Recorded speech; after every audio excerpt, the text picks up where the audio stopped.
শুয়ে আছে, খেজুর পড়েছে, গোপে আটকে আছে। তো ও এখন কি করেছে, আজকে আজ কোনো কর্ম করবে না, সংকল্প করেছে আজ আর কোনো কর্ম করবো না। হ্যাঁ, তার খেজুরটা যে পড়ে আছে, তো বলছে আমি যে হাতে করে নিতে যাই, তাহলে তো কর্ম করা হয়ে গেল হাত দিয়ে, হাত দিয়ে তো করা যাবে না। হ্যাঁ, আমি তো কোনো কর্ম করবো না বলেছি, আজ কোনো কর্ম করবোই না। তখন তার খেজুরটা খাবে কি করে?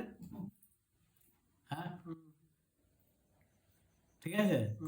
তো একজন, হ্যাঁ, পেরিয়ে যাচ্ছিল তখন, কাজে থেকে এসেছে, বুট সুট পরেই আছে, তোকে বলছে যে আমার খেজুরটা একটু মুখে ফেলে দাও তো। হ্যাঁ, তো কি করবে? হ্যাঁ, যেমন বুদ্ধি তেমন বুটে করে দিলে, ঠুকে আর পড়ে গেল মুখে, তো খাচ্ছি। হ্যাঁ, ওই কেন? বলে, না আজ আমি কর্ম কিছু করবো না।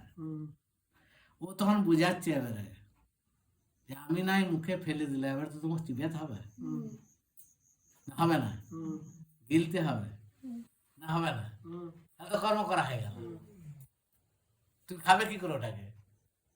তুমি বলছি আমি কোনো কর্ম করবো না, ওটাও তো কর্ম। তা আমরা ভুল চিন্তা ভাবনা করি। তাই এখানে বলছেন কর্ম না করলে জীবন ধারণই হবে না। আমাকে এক গ্লাস জল খেতে